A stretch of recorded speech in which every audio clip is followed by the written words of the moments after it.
Bonjour à tous et à toutes, ici Monsieur Marié pour votre continuité pédagogique. On termine ce qu'on a commencé en présentiel, donc on a commencé le chapitre 9, structure et optimisation en chimie organique.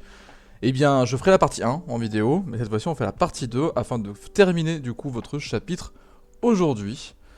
Et pour ce faire, on va aller directement en cours. Donc on avait commencé à marquer grand 2, polymère et motif d'un polymère. Donc une macromolécule ou un polymère, c'est une grande molécule, c'est une très grande molécule. Sa masse du coup molaire est supérieure à 100 000 grammes par mol, c'est énorme. La plus grande molécule qu'on connaît c'est l'ADN, mais si on, si on copiait-collait en fait le motif du coup d'un polymère pour le rendre aussi grand que possible, eh bien on finirait par dépasser en taille notre molécule ADN, sachant qu'on peut avoir du coup des molécules qui font plusieurs centimètres de long. Je sais pas si vous vous rendez compte, c'est assez énorme.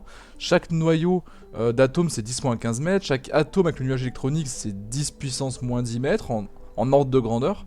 Et là on arrive à du 10-2 mètres, ça veut dire que on a quand même évolué de 8 ordres de grandeur et c'est assez énorme.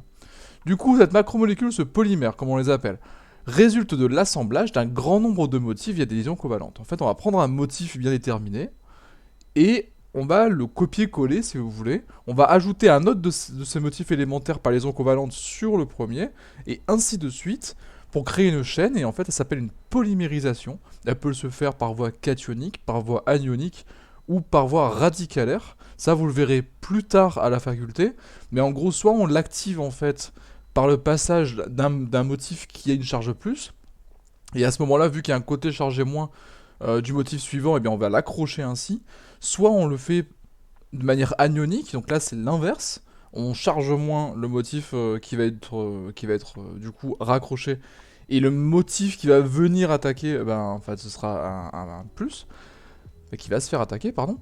Et on peut aussi le faire par radicaux, mais ça je vous l'explique pas cette année, parce que déjà par voie ionique et cationique, on a déjà dépassé votre programme, par voie radicalaire c'est encore pire. Voilà, donc du coup, comment ça se passe? La formation d'une macromolécule ou d'un polymère, c'est ainsi. Du coup, vu qu'on a expliqué que c'est un copier-coller en fait d'un motif élémentaire, et bien ce motif en fait, il porte un nom, et ce motif à l'inverse de polymère, donc mère c'est notre base, notre motif, et poly plusieurs, et bien on va appeler ça un monomère.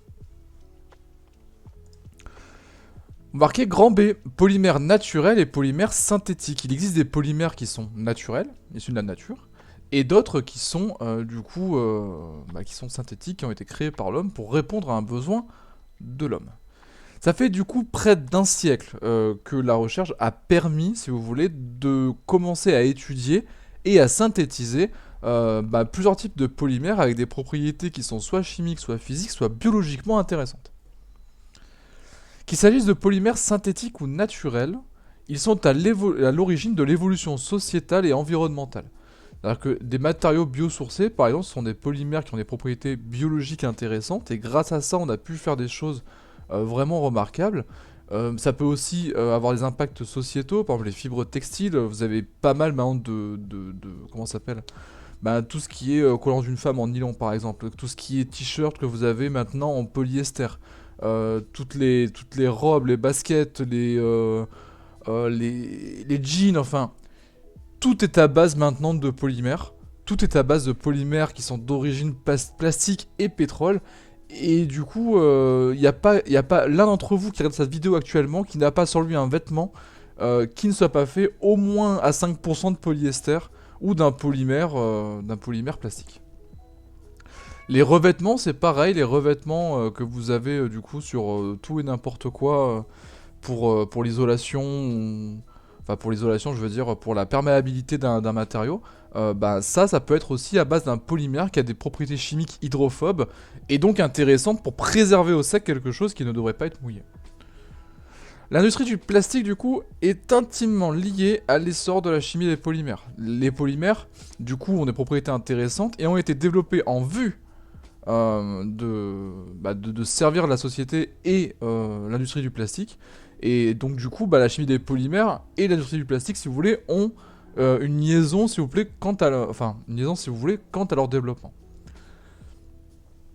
Cependant, il s'agit de l'actuelle première cause de pollution. Si vous regardez le 5e continent qui est Le sixième continent qui est en train de se former en plein milieu du Pacifique, ben, c'est en fait un continent qui est rempli de plastique et tous ces plastiques sont des polymères créés par l'homme et non recyclés, rejetés à la mer.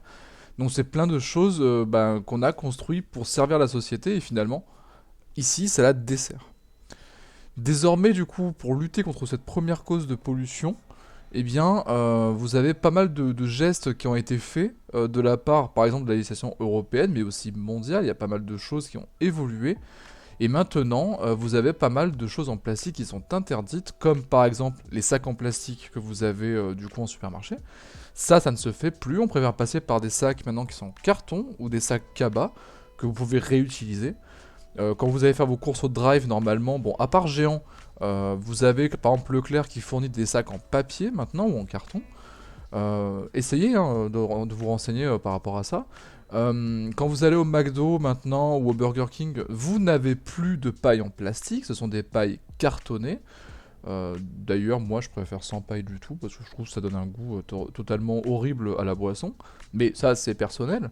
Et tout ça, ce sont des règles qui sont assez récentes. Elles ont été mises en place à partir de 2021.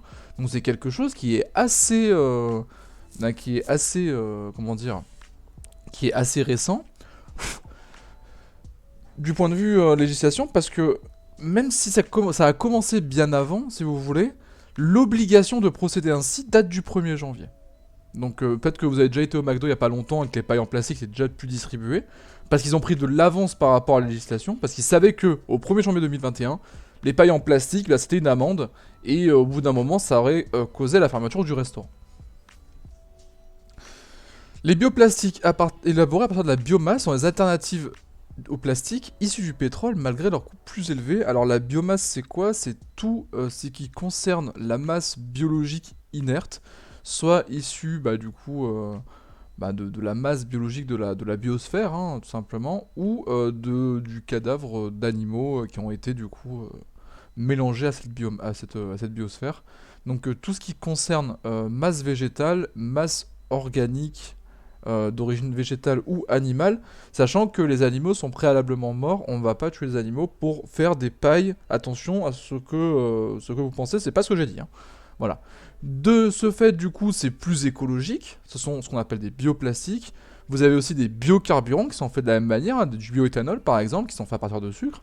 Mais dans tous les cas, leur coût va être plus élevé parce que l'industrie, si vous voulez, ça fait déjà plusieurs centaines d'années qu'elle travaille sur la conception de plastique à base de pétrole. Du coup, toutes les industries sont développées pour ça. Et finalement, le coût avec la concurrence et les chaînes automatiques de fabrication ont baissé le prix et augmenté le rendement. De ce fait, le bioplastique, qui est très peu développé, qui a été très très peu exploité industriellement, eh bien les chaînes de fabrication ne sont pas encore élaborées ou adaptées pour ça. Le rendement n'est pour l'instant pas au rendez-vous par rapport aux matières plastiques issues du pétrole, mais malgré un coût plus élevé, on sait faire. C'est ce qui apporte un coût plus élevé, hein. Mais malgré ça, on sait faire, et ça va être un enjeu pour plus tard, pour continuer à utiliser des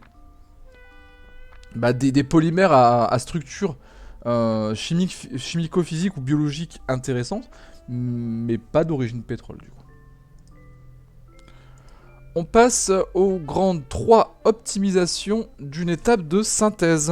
Donc du coup, une synthèse, c'est quoi? C'est l'action d'arriver d'une matière première à un produit fini, purifié et isolé. Donc pour optimiser cette synthèse, il n'y a pas 36 solutions. Sur toutes les étapes de fabrication, en admettant qu'il n'y en a qu'une seule ou plusieurs, une seule du coup. Qu'est-ce qu'on peut faire pour rendre la synthèse plus intéressante si elle se fait en une seule étape? Ce qui sera vrai pour plusieurs étapes. Hein. C'est soit on accélère la vitesse de production des produits, soit on prend le réactif et au lieu de le faire en 1 minute, on va le faire en 30 secondes. Si on arrive à améliorer cette vitesse du coup, eh bien on optimise la synthèse. Par contre, ça peut se passer aussi par un autre moyen, ça peut être possible par rapport au rendement de cette transformation. Si par exemple on prend une molécule et elle forme à 50% ça, à 50% ça, eh bien si on le fait passer à 75% pour celui qui nous intéresse, c'est une optimisation. Par contre, on peut aussi faire 75% de rendement au lieu de 50 et le faire en 30 secondes. Ça c'est possible aussi. Donc du coup, 3 moyens véritables d'augmenter l'optimisation de votre synthèse, soit vous avez un meilleur rendement, soit vous avez une meilleure vitesse, soit vous avez un meilleur rendement et une meilleure vitesse en même temps. Ça, c'était du coup votre introduction à la partie 3. On commence le grand A, optimisation de la vitesse de la réaction. On va commencer par le premier critère. L'augmentation de la température ou de la concentration des réactifs est un facteur cinétique sur lequel le chimiste peut s'appuyer pour modifier la vitesse d'une transformation chimique. Ça, vous le mettez en rouge. Vous le connaissez maintenant, les facteurs cinétiques, on a déjà travaillé dessus dans le chapitre 4.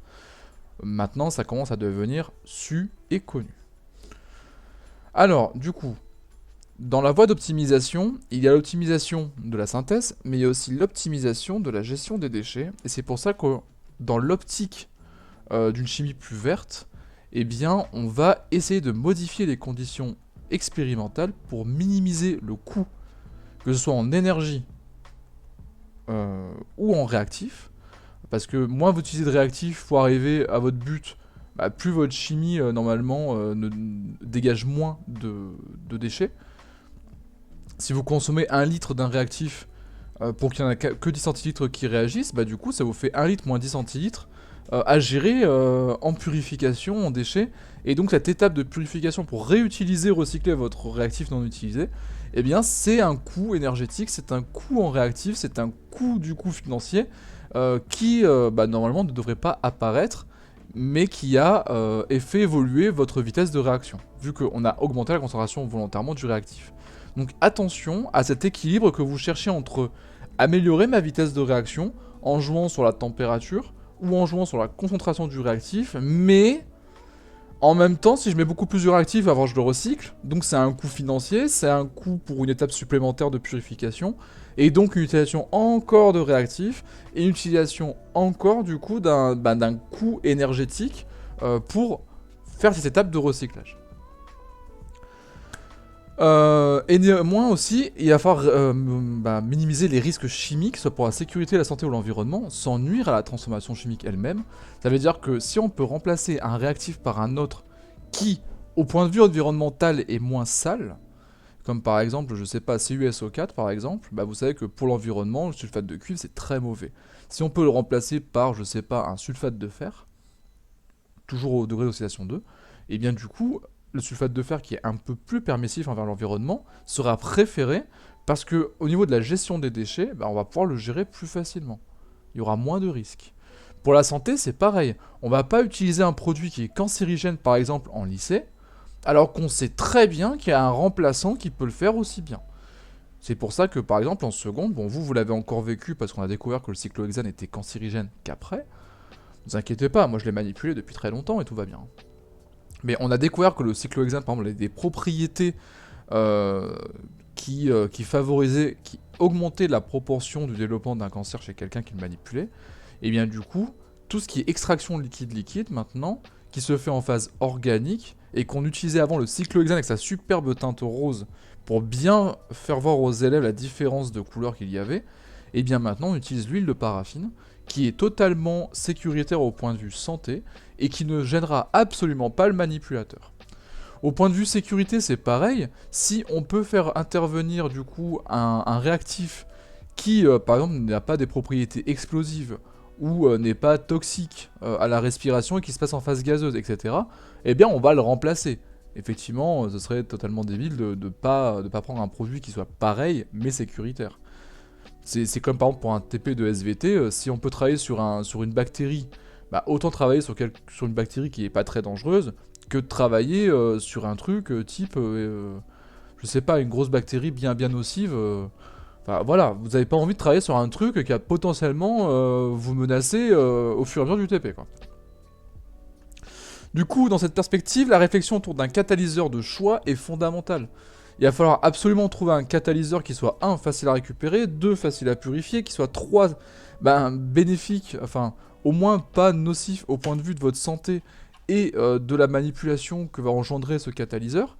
Et en même temps, vous avez envie que ce catalyseur fasse son taf et qu'il fasse augmenter votre vitesse de réaction.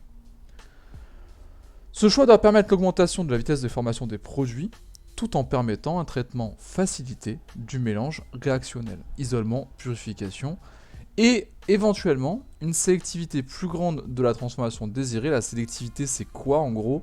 C'est si votre produit A, si votre réactif A et votre réactif B donnent un produit C et un produit D, mais vous êtes plutôt intéressé par D, et bien la sélectivité, en fait, c'est comment orienter votre réaction pour qu'elle produise davantage D que C. B, optimisation du rendement de la réaction. Alors dans le modèle de l'équilibre dynamique, ce qu'on a vu ensemble, hein, quand ça va dans un sens puis dans l'autre, ou quand vous êtes dans une chaîne de réaction, en point de vue d'une synthèse, quand elle se fait pas en une seule étape, mais en plusieurs étapes, et bien chaque équilibre du coup donne lieu à un équilibre dynamique. Le sens d'évolution d'une transformation dépend de la valeur du quotient de réaction, QR, et de la valeur de la constante d'équilibre à une température donnée. Je vous rappelle que K, la constante d'équilibre, ne conserve sa valeur qu'à une température bien donnée. Et à température donnée, par contre, là c'est vraiment une constante, elle ne bougera jamais. Pour un réactif bien précis, hein, bien sûr, ou pour un produit bien précis. Or, il y a un grand monsieur qui a énoncé en 1884 un grand principe qui s'appelle le principe de Le Chatelier. Donc il porte son nom, hein, ce monsieur s'appelait Le Chatelier. À propos des déplacements chimiques d'équilibre, énonce. Alors, le principe de Le Chatelier, c'est très clair. C'est que si un système chimique en état d'équilibre est soumis à une perturbation, alors l'équilibre va tendre à s'opposer à cette perturbation. C'est tout simple que ça. Et le déplacement de l'équilibre tend à restituer les conditions initiales. En gros, si vous avez du coup un équilibre qui est parfaitement mis entre deux réactifs, entre un réactif et un produit, vous avez une double flèche entre les deux, et que vous venez retirer des réactifs, et bien pour recréer cet état d'équilibre, et bien le principe de l'échatelier va dire qu'il y a davantage de réactifs qui vont être produits en produit, afin de compenser la perte qu'il y a eu, et de retrouver un équilibre entre les réactifs d'un côté et les produits de l'autre. Et c'est pareil dans l'autre cas, c'est que si jamais vous réintroduisez des réactifs en plus, et bien le principe de Le Chatelier en fait va tendre à favoriser la production des produits afin d'avoir un équilibre en fait entre vos deux membres. Et ça c'est super important en chimie de synthèse, c'est que le principe de Le Chatelier, c'est quelque chose qu'il va falloir anticiper pour essayer de faire varier l'équilibre en perturbant l'état d'équilibre justement, donc de faire varier cet état de telle façon à ce que grâce au principe de Le Chatelier, on augmente le rendement ou on augmente la sélectivité d'une synthèse chimique. Donc ainsi, pour récapituler tout ça, et ça c'est en rouge, mettre en excès un des réactifs ou éliminer l'un des produits conduit à déplacer l'équilibre dans le sens de formation des produits et donc à augmenter le rendement de la transformation. J'ai oublié le dernier mot, j'en suis désolé. Donc du coup, le rendement de la transformation. En fait, c'est simple. Hein. Si on veut imaginer ça par, je sais pas, deux équipes de foot de 11, normalement ils sont 11 au foot, hein, je suis pas très fan de ce sport, mais laissons de côté nos griefs respectifs. Donc deux équipes de foot de 11, et bien si jamais, par exemple, on veut faire un match amical entre deux équipes qui ne sont pas classées en championnat, etc. Bien, si jamais vous êtes que 20, ben, s'il y a une équipe qui est 11 et l'autre qui est 9, du coup, 11 moins 2, on a retiré d'un côté, et bien du coup, bah, il y a un joueur de l'équipe de 11 qui va passer dans l'équipe de 9, afin d'équilibrer à nouveau le match. Ok? Imaginez, vous êtes 11 potes, qui jouaient contre 11 autres potes, ok?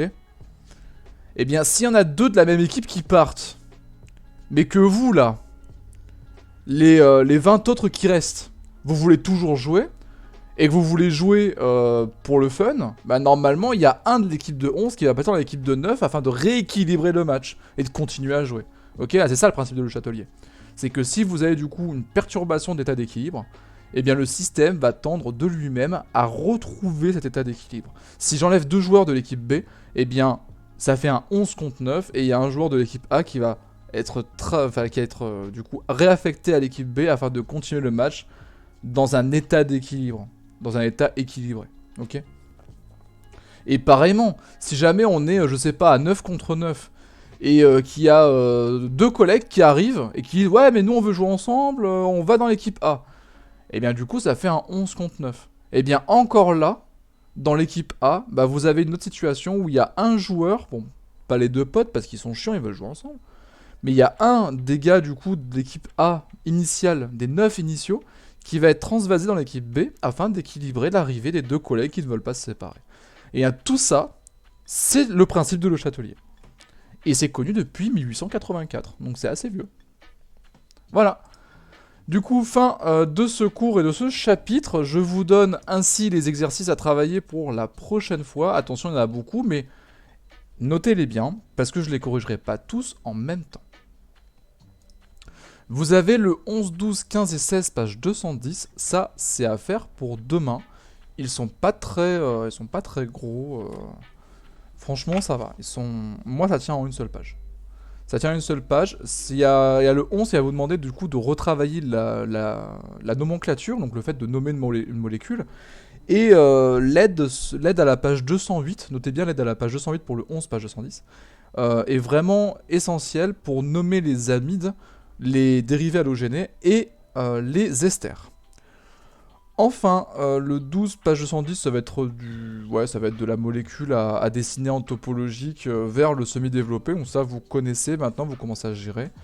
Le 15, ce sera sur les saturations. Et le 16, du coup, c'est pour une polymérisation. Mais tout ça, hein, voilà, ça tient en une seule page. Et sachant que j'ai dessiné assez gros.